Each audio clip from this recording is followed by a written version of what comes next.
Every human on this planet all have one thing in common despite any differences. We all came from a woman, a mother. I never knew what motherhood was like until becoming a mother myself. My name is Jasmine Espinosa Jimenez, and I'm going to explain to you all postpartum depression, its symptoms and treatment, and then my own personal experience with it.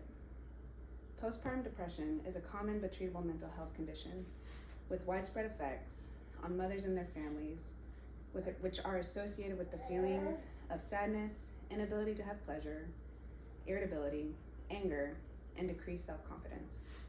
Motherhood is not automatically the natural and beautiful event that most people assume. Yes, it is a great miracle to bring a child into life. However, according to a study by Giacchetti, it is a complex experience affected by the social and relational context in which it occurs, in particular the biological and hormonal modifications that lead to the redefinition of a woman's identity. Most women experience the precursor in the first few weeks after giving birth, which are known as the baby blues. The baby blues can consist of mood swings, crying spells, anxiety, and difficult sleeping. This is common as the newborn stage is a tough one, as newborns require lots of attention and care. According to Ragni, infant's temperament or fussiness, infant colic, poor sleeping behaviors could impact parental well-being during the postpartum period and negatively impact parental competencies, which lead to mothers feeling overwhelmed with the caseload of being a mom and then forget to care for themselves. Now I can explain how to recognize the symptoms of postpartum depression and then how to get treatment. Postpartum symptoms last a lot longer, up to but not limited to a year after giving birth to a child.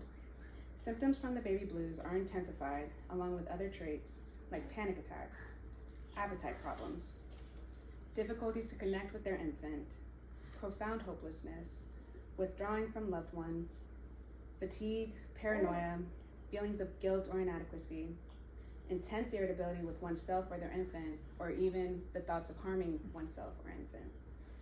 It's important for mothers and close loved ones to be able to recognize these symptoms to help new and existing mothers regulate their well-being.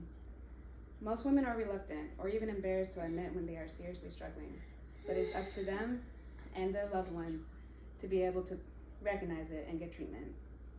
The treatments medical providers recommend can be a multitude of things, such as counseling with mental health professionals to better help comprehend and find coping mechanisms for emotional challenges, join support groups with social media outreach to regain a sense of self and community, and to get a gain of self-care as well with getting more rest, eating nutrient-rich foods, and physical activity, and not having the fear to ask for help.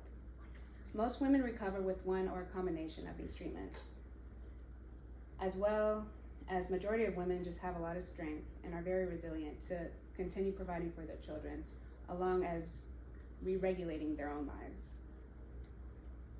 It's important for a mother to have a sense of community, to know that she is not alone in her struggles, and that there is a light at the end of the tunnel to regulate the routine of being a mom and enjoy the precious moments with their child. Now, postpartum depression, personally, I know it, and I will share my experience with it. I'm a mother myself of two amazing little boys and experienced postpartum depression with both. However,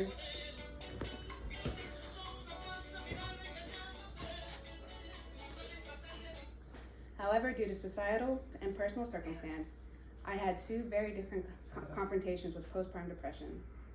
I had my firstborn son during the COVID-19 worldwide pandemic, and studies do show that the systematic review by Usami from Turkey, the titled Evaluation of Risk Factors for Postpartum Depression, during the COVID-19 pandemic, the rate of postpartum depression during the pandemic was reported from 7 to 80.8%.